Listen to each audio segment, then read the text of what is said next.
Yunita Dila Desi kuliah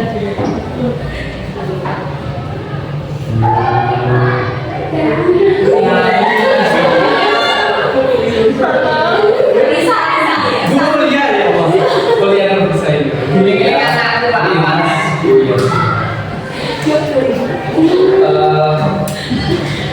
Tanpa lagi Bapak, saya akan langsung mengawali bahwa kegiatan hari ini itu sebenarnya pertama memang alasan kebutuhan pribadi. Jadi memang saya sampaikan saya itu ikut program guru penggerak.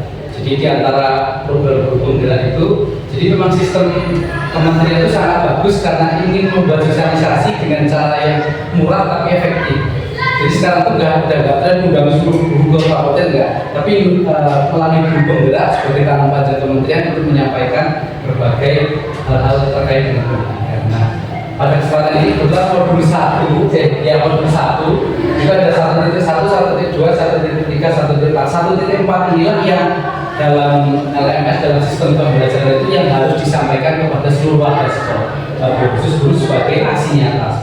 Jadi mohon maaf, ini merupakan kepentingan pribadi dan saya masuk ke Bu Bukti dan alhamdulillah tanggapi sama Pak Samsul, semoga ini juga bisa dikaitkan dengan program sekolah sebagai diskusi dan ya khasanah kita lebih terkait dengan bullying karena nanti ada banyak hal yang bisa kita pelajari dari sana. Tidak perlu saya kenapa? Yang karena ada beberapa yang memang sudah kita pelajari. Itu boleh digunakan. Makanya saya tambahkan ke dia. Nah, ini profil saya. Nanti foto yang biar Nah, Bapak Ibu sekalian, bagian paling pertama adalah seputar paradigma. Saya ingin mengawali paradigma itu kelihatannya bahasanya kayak akademis sekali ya. Tapi sebenarnya bahasa paradigma itu wajib untuk diketahui oleh guru karena bukan guru, semua orang harus tahu paradigma karena paradigma itu sederhananya adalah sudut pandang. Sudut pandang itu akan mempengaruhi cara seseorang berbicara dan bertindak. Nah, saya punya sedikit menarik pertama terkait dengan paradigma dulu ya. Ada kisah Diogenes dan Alexander Agung. Alexander Agung itu kalau dikaitkan dengan beberapa literatur itu malah ketemu sama Zulkarnain yang ada di Al-Quran itu. Dan memang dikisahkan Alexander ini adalah seorang anak yang dibesarkan langsung dididik oleh Aristoteles.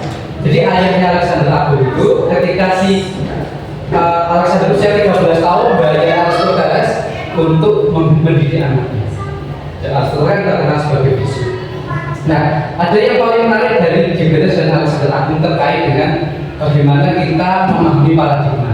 Suatu ketika di era itu Yunani kuno, orang filsafat itu akan menjadi pekerjaannya lebih cenderung ke penasehat raja, Watimpres, kemudian BPIP seperti itu. Dan siapa ini dia menjadi orang yang penting dalam mempertimbangkan segala sesuatu. Tapi ada seorang yang nyeleneh, si Diogenes itu dia mengasingkan, nggak mau jadi orang yang di kerajaan itu. Dia milih tinggal di jalanan dan tidurnya itu di dulu tong kayu itu yang buat tempat nyimpen madu. Dia milih tinggalnya di sana. Nah, didatangi sama si Alexander Agung ini.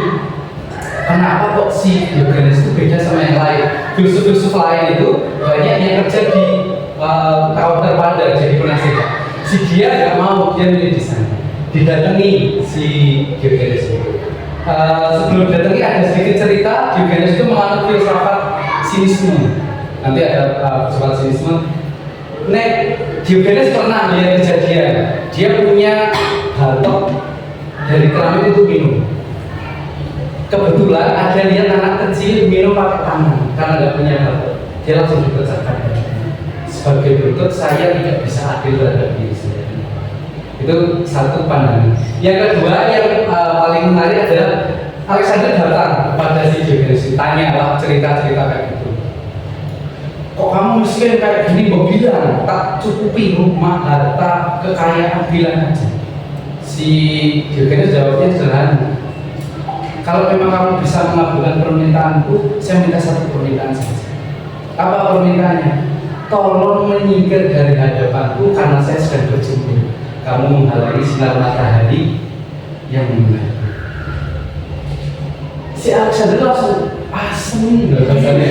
Ya pasti dikiranya mau minta apa, ternyata dia minta sederhana, cuma minta jangan ngalih aku kayak kekaleng gitu. Jadi kan kayak gitu loh, menghalangi sinar matahari. Nah ini sebagai contoh paradigma. Diogenes kan punya cara pandang sendiri ya terhadap dunia, kekayaan dan sebagainya. Maka dia memilih sikap yang kayak gitu.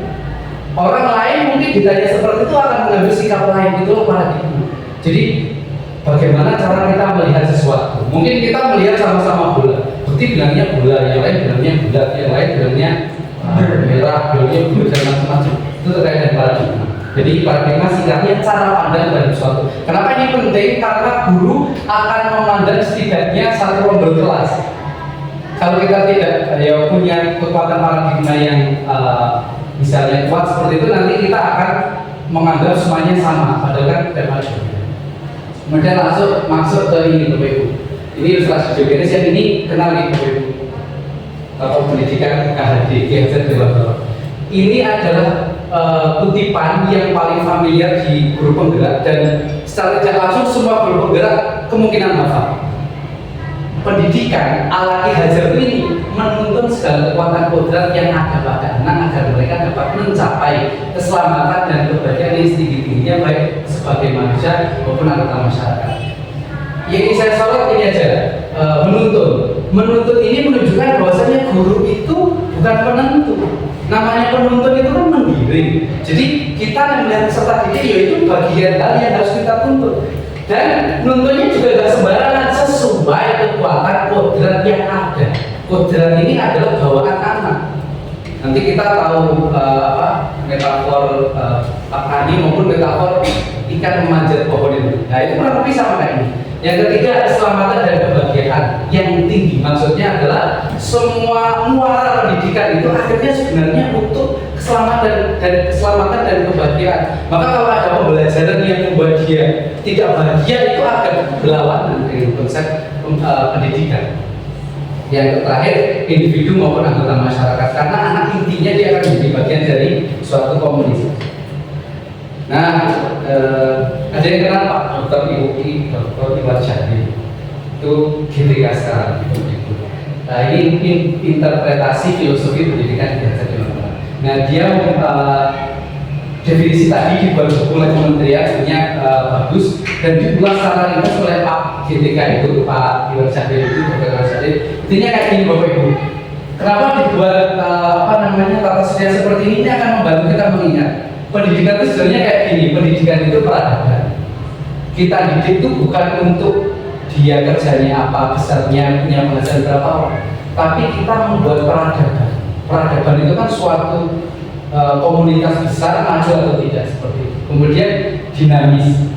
Sama kayak metafor ini, kata Surya. Sekali saja paling itu berhenti kan chaos. Maka pendidikan yang seperti itu, nggak pernah ada pendidikan berhenti. Maka kurikulum yang berganti itu kadang kita sentimen kayak gini, kurikulum berganti karena memang sejatinya kurikulum itu harus berganti karena waktu yang bergerak, lingkungan juga berubah. Yang ketiga, keberagaman. Setiap planet itu kan ukurannya beda-beda, satelitnya beda-beda, suhunya beda, yang meninggali beda, kemudian kecepatan rotasi revolusinya juga beda. Maka pendidikan juga kayak gitu, menghargai keberagaman. Sumbernya adalah nilai kemanusiaan. Di antara yang berbeda-beda itu semuanya mengacu pada putaran yang sama, matahari. Nah nanti kita semua pendidikan itu akan mengacu pada nilai kemanusiaan. Maka pendidikan itu adalah memanusiakan manusia. Yang ketiga adalah kodrat alam dan zaman. Nah ini lebih rinci lagi. Orang Belanda itu nganggap pas menjajah kita, Indonesia itu boros. Apa-apa ada gitu. Ya itu karena terbentuk karena alam. Kita kan gampang kok adalah hukum dan kayu jati tangan. Itu kan membuat orang Indonesia itu konsumtif. Masak, digawe. Pemenang orang Sunda. Selama kita hijau rumput buat sambal jadi lalapan.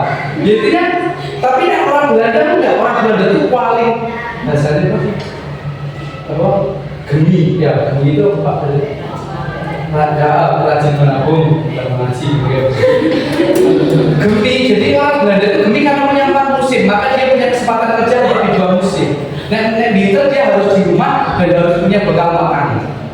Dia nggak bisa kerja saat itu, maka dia orang setiti karena memang terbentuk oleh kodrat alam. Yang kedua kodrat zaman. Magelang 10 tahun yang lalu dengan sekarang pasti akan berbeda. Maka sekolahan pembelajaran pendidikan itu 10 tahun yang lalu juga 10 tahun yang sekarang juga. Asas perubahan saya kira ini singkat saja kontinuitas budaya asli. Jadi meskipun kita belajar macam-macam, tapi kita mengacu pada satu ciri khas Indonesia. Yang kedua konvergensi menuju titik kesemuanya mencapai kepada nilai kemanusiaan, konsentris menghargai kemuliaan.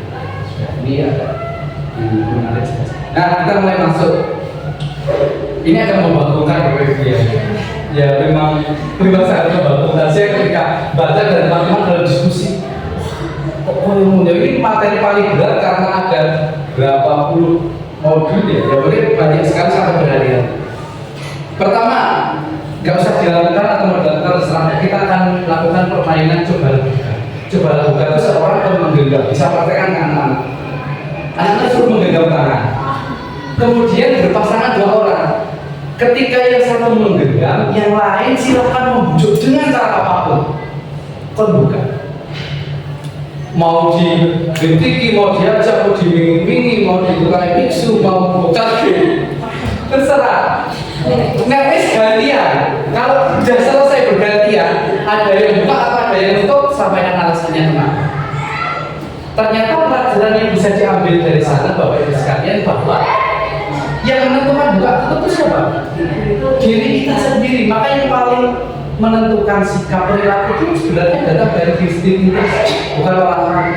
Orang lain itu hanya bisa sampai pada saat membukanya tetap nggak apa-apa.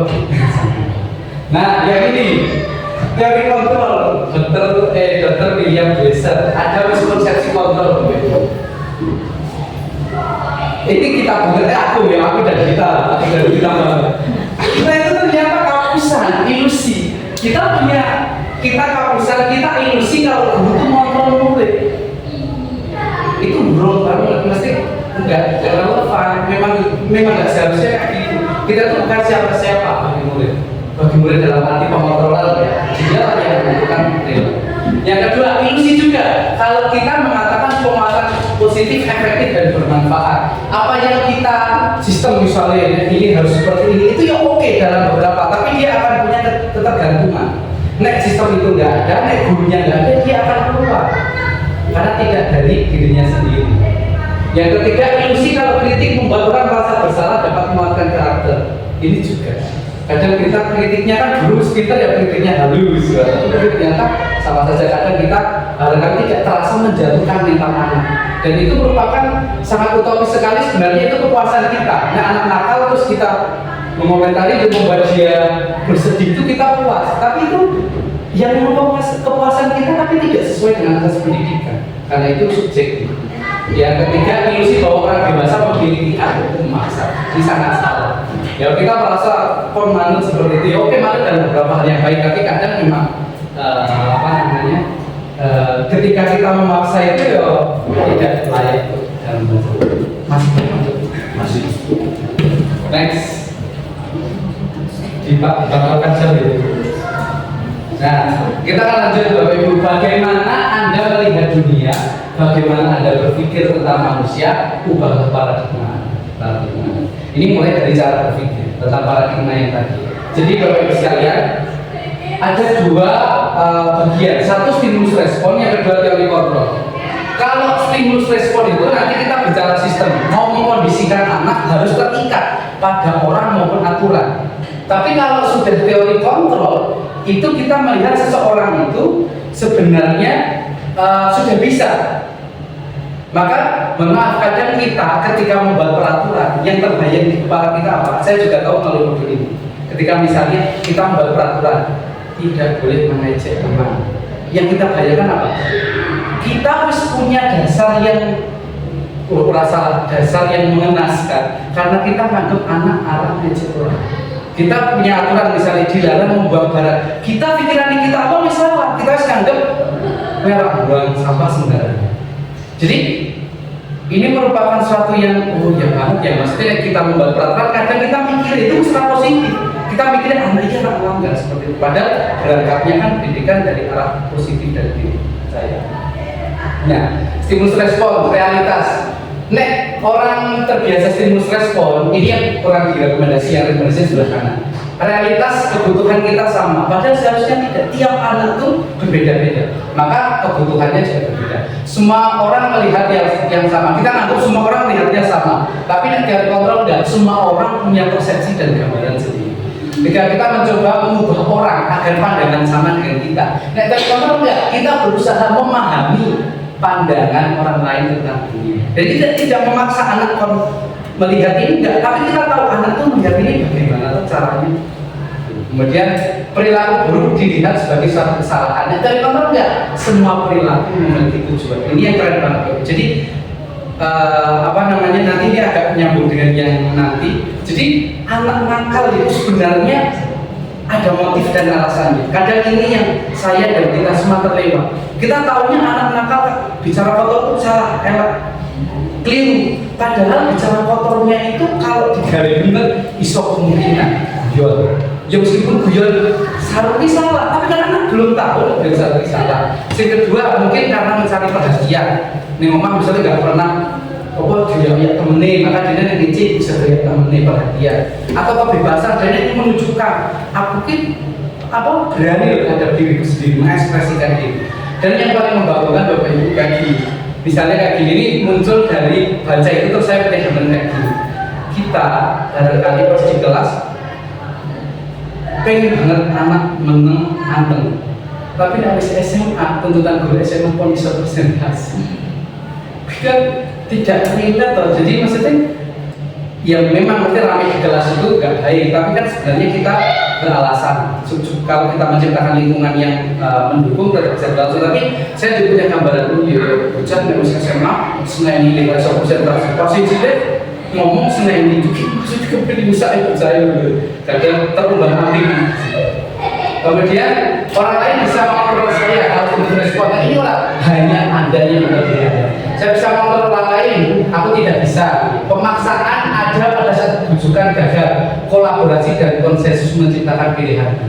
Kemudian model berpikir menakalah sing respon ini model berpikir win-win solution tentang paradigma. Jadi kita punya gambaran harus saya kira ya bahwa kita punya paradigma dalam melihat anak. Nah, kemudian tentang disiplin, kita masih merasakan saya termasuk korban disiplin yang berkonotasi dengan. Ya, selama ini yang kita tahu disiplin itu patuh itu teratur. Disiplin itu identik aturan hukuman, konotasinya negatif, tidak menyenangkan, kaitannya dengan disiplin. Artinya disiplin itu bertentangan dengan merdeka belajar, di mana merdeka belajar itu sangat menghargai bagaimana seorang berekspresi. Nah, ada buku yang sangat bagus, tapi terjemahan bahasa Indonesia-nya itu kayaknya nggak ada. Dan yang paling keren kok guru penggerak itu bisa umpama kuliah S1 kalau penggerak setahun itu lebih banyak yang mesti didapat terkait dengan pedagogis lebih tentang disiplin ini. Jadi bukunya rasanya itu. Jadi restruktur disiplin itu ada buku luar yang dikaji oleh Kementerian Pendidikan. Dia ingin membenarkan konsep disiplin, maka disebut restruktur. Definisikan disiplin itu nanti kaitannya dengan motivasi intrinsik dari dalam. Yang kedua, disiplin itu berkaitan dengan nilai-nilai universal. Kan kita bahas. Nah, 3 motivasi perilaku manusia. Tadi kita akan bercerita tentang tujuan. Kenapa seseorang melakukan sesuatu? Maka ada 3 hal yang mendasari biasanya. 1, alasannya adalah untuk menghindari ketidaknyamanan atau hukuman. Yang kedua, untuk mendapatkan imbalan atau penghargaan. Yang ketiga, untuk menjadi orang yang mereka inginkan dan menghargai diri sendiri dengan nilai-nilai yang mereka percaya. Ini yang dianggap dalam PGP yang paling ideal. Jadi kalau motivasi seorang yang didasari oleh aku pengen kayak gini karena memang aku orangnya kayak gitu. Ini yang tingkatan ketiga. Tapi orang yang masih menghindari ketidaknyamanan karena hukuman, karena mengejar imbalan itu masih levelnya 1, 2, belum yang level ketiga ya. Nah ini akan baca sedikit Bapak Ibu, saya minta pendapat terus yang ini semoga terbaca ya. Ibu dibaca ceritanya sih.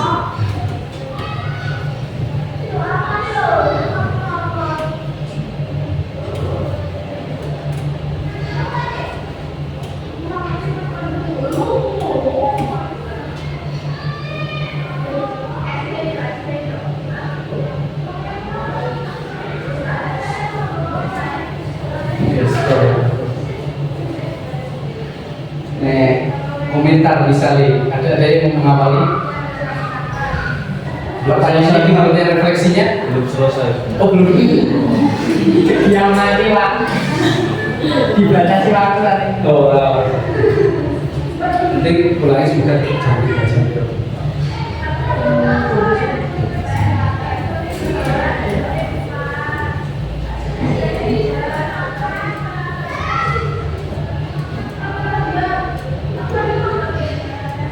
Ya. Gimana dia mau berkomentar? Yang jatuhkan Pak Seno itu gimana? Jangan benci Pak Seno ya, itu yang dijatuhkan Pak Seno. Perilakunya kurang.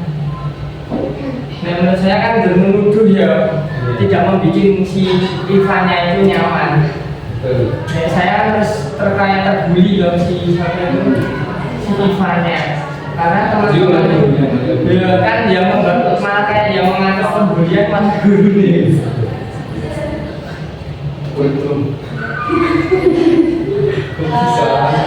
Mungkin sama ya Pak Sema itu kan melakukan salah satu aktivitas yang Bapak disadari bahwa dia itu mau membuli si Iva. Padahal kalau dilihat di situ kan sebenarnya kita lihat ya dia kan malu nggak bisa mengerjakan matematika. Tapi dia malah menggambar. Berarti di situ ada cara gaya belajar IPA. Salah satunya dengan mungkin suka dengan visual. Nah mungkin cara yang harusnya dilakukan itu sebagai evaluasi Pak Seno ya dalam menerapkan pembelajarannya mungkin khusus pembelajaran diferensiasi ya mungkin ya dengan cara visual. TMT yang paling terakhir seperti yang paling terakhir adalah lawan bisa orang kemudian berarti dengan vaksin lebih jangan vaksin lagi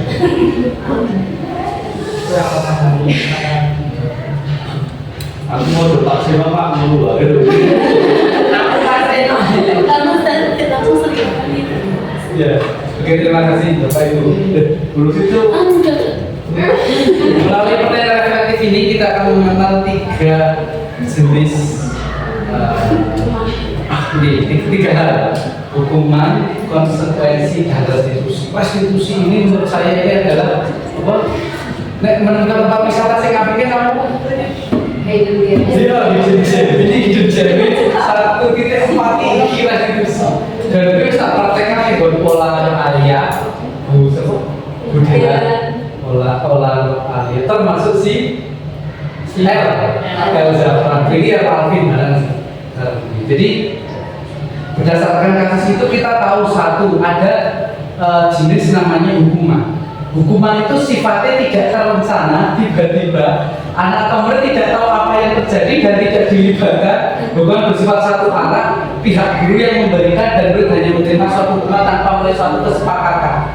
Biasanya ini emosi ya, emosi langsung menunjuk sing wajar, misalnya apa lah, sing apa, nulis hukumannya kok musik wisir, apa nyambung itu, mesti kan tidak progres untuk kemampuan menulisnya loh. Kayak gitu. Jadi ini hukuman. Jadi karena sudah tahu, jadi ada dihindari yang sifatnya tergesa-gesa. Nah, ini kaitkan sedikit yang sebenarnya ini tidak dipresentasikan tapi ada di modul 1.3. Ada namanya slow thinking dan fast thinking. Ada bukunya itu bestseller Times Roman. Bukan Times New York Times bestseller.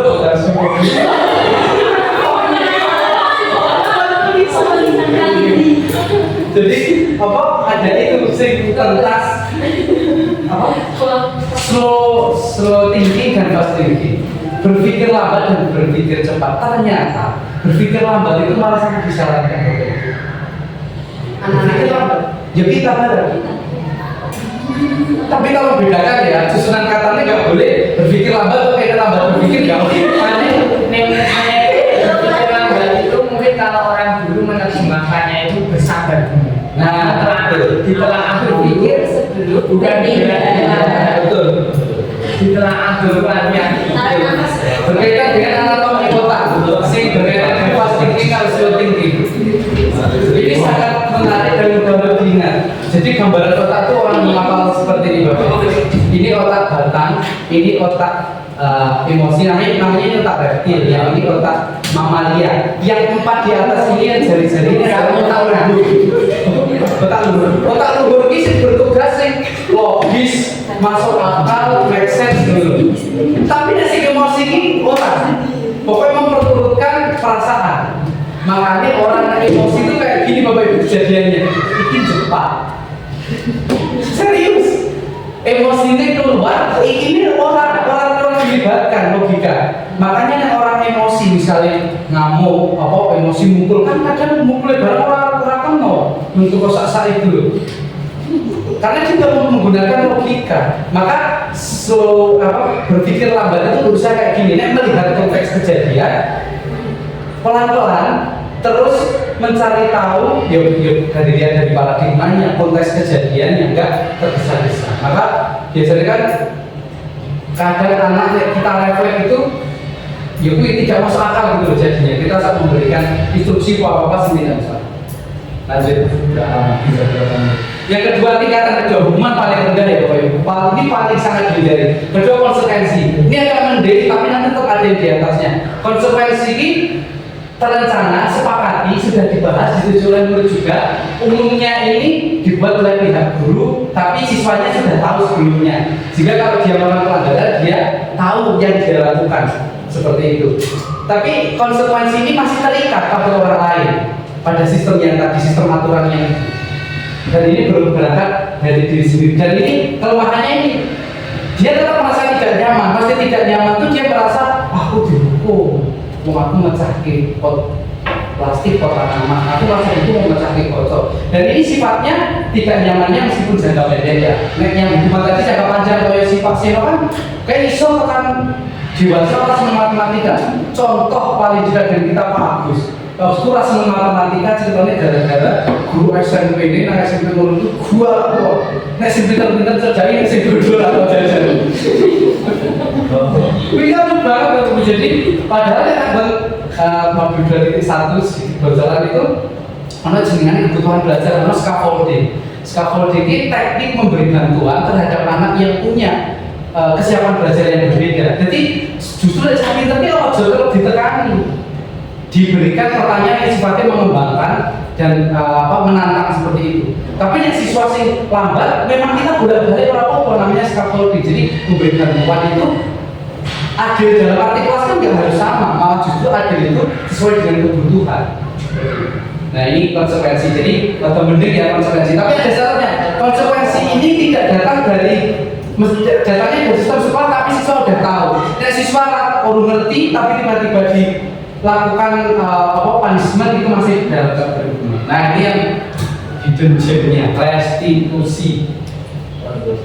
Proses menciptakan bagi sebuah guru untuk memperbaiki kesalahan mereka sehingga mereka bisa kembali pada kelompok mereka dan karakter yang berkuat.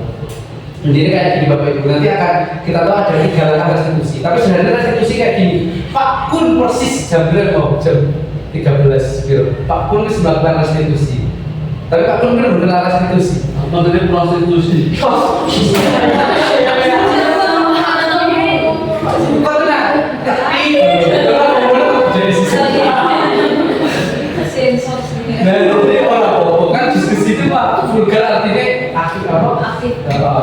Partisipasinya.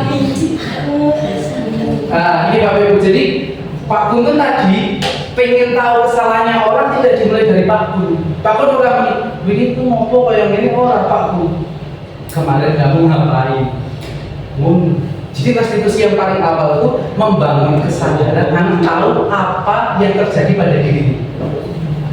Belum sampai pada kita di situ isi netral, belum sampai menghukumi itu keliru. Bahkan kalau restitusi kita akan tahu membenarkan yang salah, tapi jangan terhenti di sana. Nek membenarkan yang salah, dewi diceluk ke guru, ditinggalkan bahaya. Kata anak akan memegang itu. Setelah membenarkan yang salah, emosinya stabil, baru kita lakukan diskusi untuk mencari pemecahan masalah. Dan pemecahan masalah itu tidak dari kita, dari siswa yang menemukan aku harus bagaimana itu siswa. Oke, singkat sambil nah, keyakinan kelas. Sekarang nyun pirsa wonten Bapak Ibu sedaya paling kelas di kelas tasih wonten peraturan kelas gitu. Apa pemboten ada? Berarti boten ditempeli. Tapi nek anak sama peraturan kelas. Buku ada. Di buku ada ya peraturan kelas. Ya mencatat. Ngaku Bu. Kius new era, baca lautnya wis new era. Termasuk Merdeka Belajar.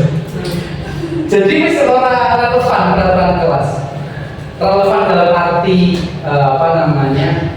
istilah maupun arti definisi ya Mas. Gitu. Jadi kita ganti menjadi keyakinan kelas. Jadi peraturan itu sifatnya sepihak dan banyak menuntut serta punya pikiran negatif anak akan melanggar. Nah, keyakinan itu dibangun dari apa yang dipercayai anak untuk diwujudkan bersama. Keyakinan kelas itu tidak membatasi murid. Makanya manusia protes dan kemarin diskusi ini, siswa dilarang kok nggak ada guru yang dilarang. Padahal kan sama-sama dalam kondisi lingkungan belajar yang sama.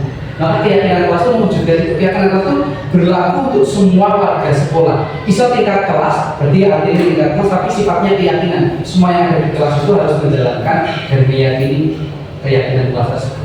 Dan itu harus keyakinan, tidak boleh kata lain selain keyakinan. Misalnya ternyata ada kata yang lebih indah, lebih bagus selain kata keyakinan. Apa kudu keyakinan? Gini, jadi keyakinan itu apa? Definisi umumnya, bentuk katanya, diksi katanya nanti bisa macam-macam. Tapi memang salahnya dihindari kata negatif. Itu yang pertama. Contoh yang paling sederhana lagi, Beri, nggak berkendara makin jalan itu sering aku nganu harus memakai helm itu bukan keyakinan. Ini dimaksud keyakinan itu jaga keselamatan. Itu harus mencakup terkait dengan memakai.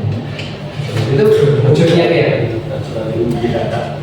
Nilainya universal itu bisa diterima oleh semua orang. Ini kan ada motivasi intrinsik keyakinan kelas berangkat dari dalam diri. Pembentukan keyakinan kelas. Keyakinan kelas sifat pertamanya memang abstrak, sifatnya umum. Yang kedua, keyakinan kelas itu berupa pernyataan universal. Yang ketiga, pernyataan kelas senantiasa dibuat dalam bentuk positif ini yang tadi diaturkan. Kemudian tidak terlalu banyak keyakinan kelas itu wakil, tapi tertentu sih bisa diingat. Maka saya pernah dalam diskusi dulu namanya Bimbing itu ada tiga keyakinan kelas yang sangat bagus yang dikeluarkan oleh Dorothy. Dorothy itu pencipta puisi kalau aku dicaci maka aku belajar puisi kayak gitu jadi paling viral, diterjemahkan ke ratusan bahasa di seluruh dunia. Ada bukunya di atas itu, coba penapan pas ada kesempatan. Jadi intinya kayak gini Bapak Ibu. Yang maksudnya peraturan kelas 3 tadi itu misalnya tidak menyakiti orang lain. Nek bisa dilakukan terus mencakup banyak hal dan mudah diingat. Dan saya ingat dua, tidak menyakiti orang lain atau merawat diri sendiri. Keyakinan kelas yang dasar banget tapi implementatif itu bisa lebih. Dan kemudian semua warga kelas ikut berkontribusi bersedia menjadi kembali. Nah, keyakinan kelas ini juga wajib ditinjau ulang. Jadi tahun depan misalnya ini sudah dilakukan, tidak perlu berjalan, kita perlu yang lainnya lagi tidak masalah. Atau ada yang tidak relevan misalnya menentukan sekian. Nah ini singkat saja mungkin ya bisa. Contoh keyakinan kelas itu hormat, tampak seperti datang tepat waktu, menyapa teman dan setiap hari, mengembalikan barang teman yang telah dipinjam dan mengucapkan terima kasih. Tidak tampak tidak tampak sering hadir terlambat, tidak tampak acuh, tidak tampak mengembalikan barang yang telah dipinjam. Kemudian eksik bekerja, tekun bekerja, menyimak, merasa dimiliki, melibatkan semua anggota kelompok dan seterusnya. Ini tak saya. Nah, kebutuhan dasar. Sebenarnya setiap perilaku itu kita mengacu pada ini Bapak Ibu. Ya sebenarnya apa yang kita lakukan sampai dewasa, sampai tua itu sebenarnya kita mencukupi 5 hal ini. Tekan si paling rame pilpres itu kan sebenarnya memenuhi kebutuhan penguasaan misalnya bisa, atau kebutuhan bertahan hidup ya, dalam arti misalnya mencari nafkah dan sebagainya. Tapi semua perilaku itu sebenarnya kesini, maka nanti saya akan sedikit tunjukkan ada kalau ada anak berperilaku, coba lakukan 5 pertimbangan ini dengan slow thinking. Jadi melihat anak misalnya mecah ke kocok, ya memang sing kita lihat memang kocoknya pecah, tapi yang lebih penting dari itu apa sebenarnya yang terjadi pada sesuatu. Marah karena dia ingin disadari, atau misalnya karena yang bocah-bocah melayu karena pacar usianya senang kebebasan. Makanya ada ini kurva bagus Bapak Ibu. Ini termasuk yang relate banget dengan kondisi kita, tapi ya tetap perlu sistem dan kita kaji bersama-sama. Usia SD itu kan 7 sampai 12-an ya, mulai 6 sampai 12 sampai mulai sekali ya Pak ya. Itu kurvanya kayak gini Bapak Ibu, namanya wiraga dan wirama. Wiraga itu aktivitas fisik, wirama itu non fisik, pemikiran. Jadi kurvanya itu dari anak-anak itu besar dulu, kemudian akan mengecil. Nah, usia SD itu nanti ada usia beririsan antara wiraga dan wirama, ada yang hampir memang wiraga terus. Jadi kita kadang misalnya kelas gaduh, kelas rame itu barangkali kita belum memenuhi kebutuhan kebebasan mereka. Bisa jadi seperti itu. Maka memang kita guru dituntut untuk tahu ini dan bisa menyediakan kegiatan yang seperti itu. Kita ingin kelas tenang, ya konsekuensi kelas tenang itu satu, anak harus terbutuhi, kebebasannya harus terbutuhi, merasa diterima bersama, kemudian tidak ada rasa bosan misalnya pembelajaran orang monoton misalnya seperti itu bisa jadi. Nah ini kebutuhan dasar. Nah ini akan singkat seperti yang tinggal beberapa slide.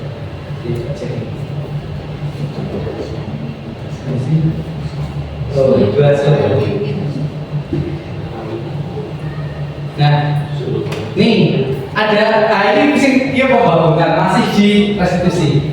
Silakan Bapak Ibu berrefleksi ya, introspeksi ada di mana. Sini penghukum, pembuat orang bersalah, teman, pemantau, manajer. Ketika kita menghadapi suatu kondisi anak dalam pembelajaran, misalnya menghadik, menunjuk-nunjuk, menyakiti, menyindir, maka kita tipe guru yang sifatnya masih. Yang kedua, membuat orang merasa bersalah, berceramah, menunjukkan kekecewaan yang mendalam. Mungkin bisa dalam prakteknya menyalahkan si anaknya, jadi membuat si dia merasa bersalah. Padahal merasa bersalah itu kan negatif.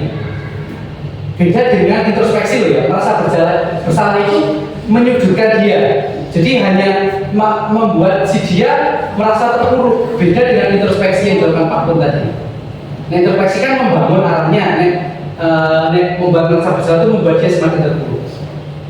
Teman membuat alasan untuk murid-muridnya. Pemantau menghitung dan mengukur. Maksudnya menghitung dan mengukur itu ya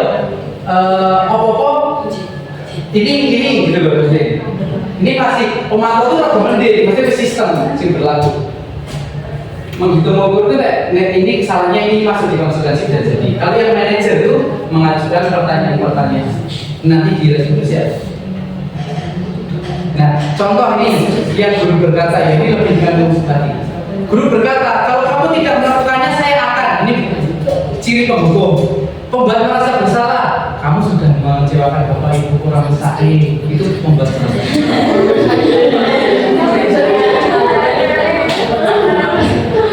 Lakukan untuk bapak ibu ya sudah, nanti bapak ibu baru bereskan. Ini teman, ya teman itu bisa untuk dalam rangka merangkul. Tapi yang lebih tinggi ini, nah ini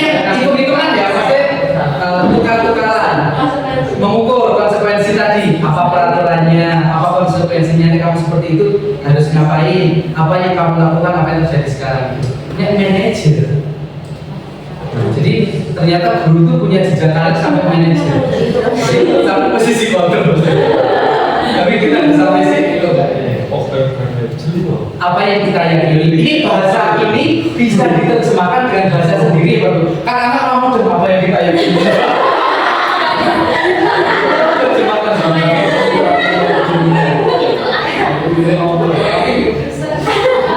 Nanti bisa share ini bisa jadi bahan sharing untuk mewujudkan manajer dalam tataran kita di magelang di Singapura itu kata-katanya kayak gimana bisa kita susun. Apakah meyakini hal ini? Kalau kamu yakin kamu akan berkembang berbaginya jadi gerak menggambar. Jadi ini lebih kepada mengajukan si anak tuh kamu yakin kayak gini kondisi lewat dewasa oke ya mesti kamu tenang kayak gini kamu tipe ini enggak gitu ya ini nanya orang tua anaknya gimana iya ini bisa ke anaknya belum berkata tadi kamu ngapain ini kok sampai nangis itu termasuk itu enggak bisa jadi ini diskusi ya nanti aku lah ngerti nanti kan bersama-sama itu bisa kamu tapi ngapain bukannya dia kamu ngelakuin ini ya sampai nangis ya bisa kamu ngapain itu fokus kepada kejadiannya ya orang-orangnya nek meni ngapain ayo kita berarti kembali ke belakang oke dari belakang menghukumi kecuali ulama-ulama kita menghukumi orang pintar kudu sinau fikih dan macam-macam masa kita guru lama menghukumi orang sama ya bisa sekarang dimana di kamu sendiri dok kan nah ini kalau kamu perbaikinya jadi kita harus menggambarkan bukan diri apa ada anak yang kayak gini misalnya anak kan sebenarnya dia sudah punya identitas kadang cuma ketara dan tidak ketara ada anak yang ketara banget dia sebagai identitas karena dia solid saya langsung sebut apa namanya nama Azharifah anak Azharifah kan terbangun dari diri sendiri sebenarnya nangis di geprek cooking class orang belum makan loh aku iya kan sedangkan anak si ketiga itu orang masih tidak pernah ngomong jadi saya mengaku sendiri dan nilai tersebut yang lain mencari tempat yang membaca dan aku tahu dia lapar wong gelisah kok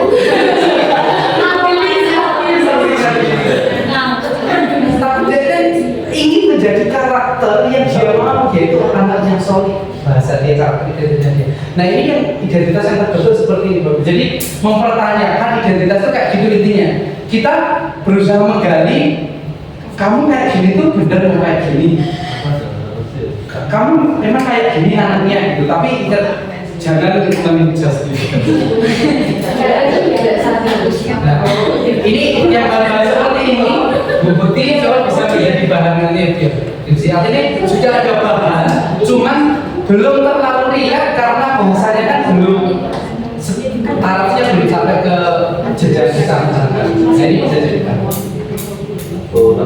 Nah ini hasilnya penghukum itu memberontak, dendam, menyalahkan. Makus transaksi sudah bersama hasilnya seperti itu.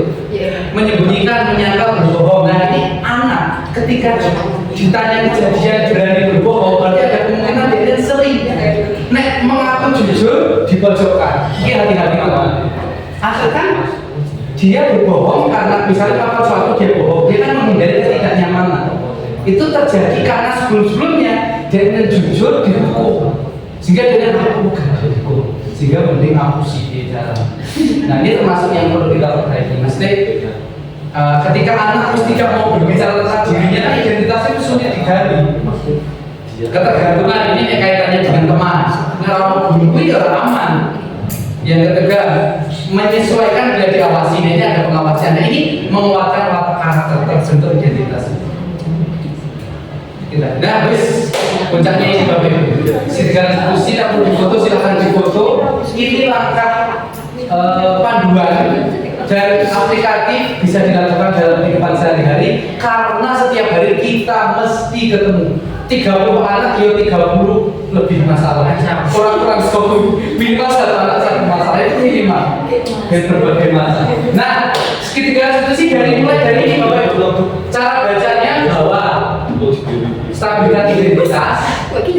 ke kiri validasi tindakan, turun menanyakan keyakinan. Wis, sampai itu dong. 3 step itu kita lakukan, kita sudah bisa merubah paradigma kita terhadap kejadian yang salah, berusaha membentuk menjadi siswa yang beridentitas dan berkarakter, bukan menjadi siswa yang merasa bersalah, merasa terhubung, merasa dongkol, merasa marah karena dipukul, tapi dan nah, saya punya sedikit video tapi nggak tak langsung. Anu Pak Arifin, mendingan yang disampaikan lagi loh, saya dulu. Ini siap belas. Kita bisa pelajari memang ini sekitar sekilan. Sekilan sebes masalah. Macamnya kayak di studi kacamata sekilan apa? Nah, saya punya dokumentasi ini Bapak Ibu. Yang pertama terkait dengan restitusi ya. Saya akan ceritakan praktek dengan L. Yang satunya L siapa?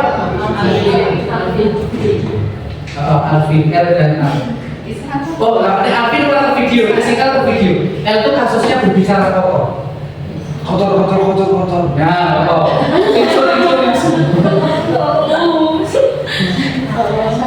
Dan ini saya mengupload ini dengan persetujuan orang tua saya kasih. Ternyata si Kel pada awalnya kayak orang berenang tapi nggak bisa disuruh terus dibuatkan kita upload di video pribadi. Itu ternyata salah tafsir.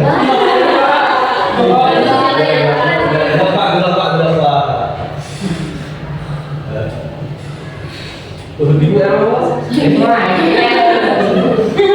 Ini sampai. Tapi apa tersedot? Oh iya kan harus makan ya. Tak ceritakan di sana cari Bapak sudah sore. Besok kan mau Healing ya Pak? Nah, saya ingin melihat Bapak Ibu ekspresinya sih aja. Ternyata ekspresi itu membuat anaknya nyaman. Orang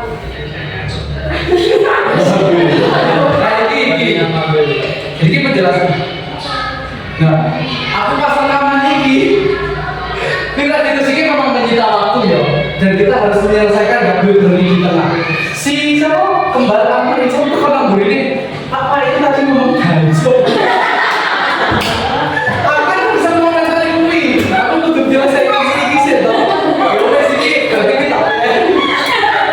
Jadi aku pikir sih tak soalnya ngomong apa.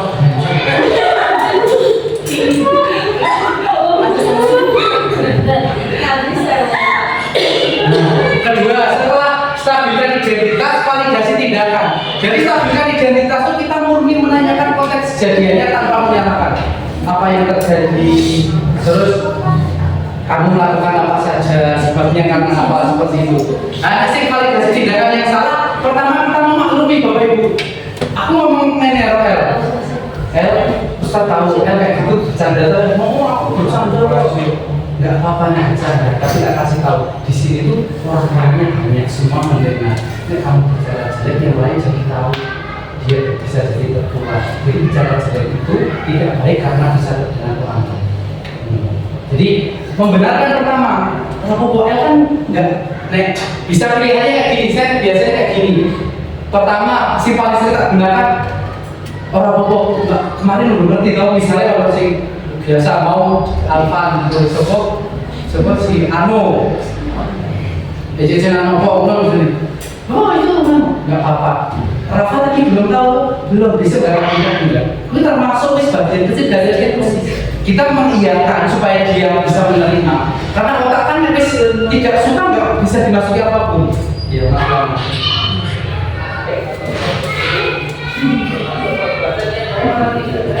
Nah, anak diminta menjawab, menilai, dia menilai sendiri. Termasuk solusi, menanyakan keyakinan. Benar-benar atau teknik baik? Enggak, dia jawabnya mesti enggak. Cuma nanti kita tanya di dalam, oke, nek kamu sudah kayak gitu, besok mau gimana? Jawabnya ya karena masih polos ya, mau nyapu, kan orang nilai toh. Karena mungkin selama ini dihukumin nyapu. Selain itu, sing berkaitan dengan kata kotor, ya aku nggak bilang lagi. Nah, besok nggak bicara lagi yang kayak gitu kan dengan kotor. Besok ulangi, ojo bosen, karena memang anak seperti itu. Ya memang upaya kita dari ulang terus. Dan mesti kalaupun tidak berhasil itu kan wis ikhtiar, kita tidak menentu. Nah, satu lagi Alia di kuis.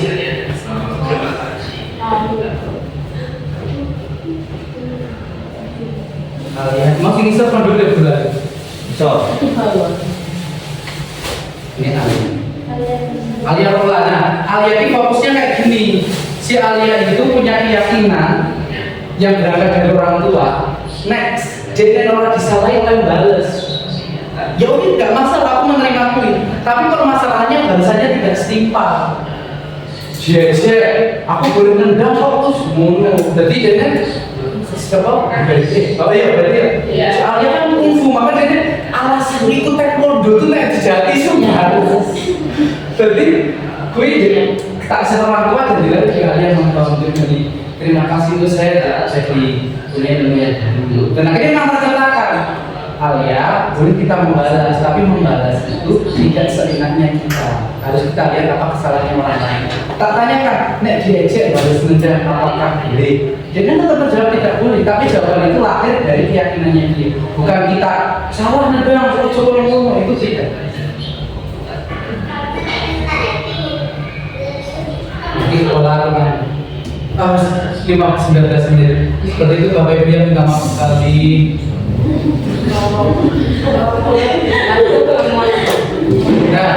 Nah, ini mohon maaf saya jelas-jelas agak meracuni Ani ya, jadi serta suruh bagi kunci. Yang terakhir, ya ini sebagai profesor. Terima kasih Bapak Ibu sekalian itu terkait dengan diseminasi budaya positif. Melanjutkan terakhir yang disampaikan Pak Samsul terkait dengan anti bullying. Melalui komunitas kecil yang diawali dari perkumpulan guru-guru agama lulusan calon para nabi di dunia Pak Zul.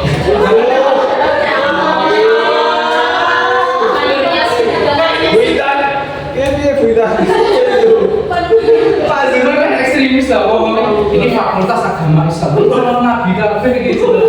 Jadi wes latar belakang agama Pak Basuki, Bu Afid, Bu Masruro, Bukti itu meskipun PGSD tapi ikut apa Muslim dari jadi harapannya seperti itu. Jadi yang disampaikan Pak Samsul tadi terkait dengan bullying, faktanya Bapak Ibu kita punya gambaran gunung es ya. Gunung es itu besar di bawah tapi atasnya kecil. Bullying yang sekarang tampak di medsos maupun yang di kita, itu yang di bagian atas, di bawah itu masih sangat besar. Jadi memang bullying kayak kemarin Mas Diu ya. Itu termasuk berarti tidak dibina atau makanya berarti kemarin bisa segera dibentuk timnya itu. Dan sebagai informasi awal, insya Allah sekolah akan punya program namanya generasi penyayang. Jadi dalam rangka menghilangkan stigma negatif yang ini tim anti bullying, makanya ini bullying. Tapi generasi penyayang semoga melahirkan generasi yang bisa menyayangi satu sama lain. Nah itu program kerja kegiatan yang masih berproses. Dan itu akan banyak melibatkan semuanya. Jadi ini Bapak Ibu yang disampaikan Pak Samsul tadi, yang jelas Pak Samsul itu sangat mendukung program kita. Lebih sih kumpulan kayak gini tuh ibaratnya pendidikan, ruhnya sekolah ada di tangan kita. Yakin dengan kita kayak gini, kalau cerita kolaborasi, busopo, gimana bahasa sehingga DBQ lah bekerja sendiri dan tiap tahun mengulang. Ini tiap tahun mengulang itu kejadiannya misalnya ada guru baru. Padahal kan misalnya guru baru, dia sebenarnya sudah bisa dapat ilmu banyak dari guru-guru yang sudah pernah mengajar. Tapi kan tidak ada forum untuk tersampaikan, sehingga tersendat. Dan alhamdulillah Pak Samsul kan sudah mengusahakan Jumat itu adalah hari sakral. Tolong siapkan buku kaki dan dari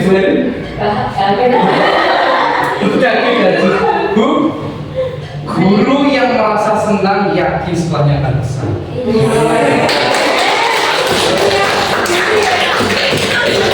Memperjuangkan buku kaki.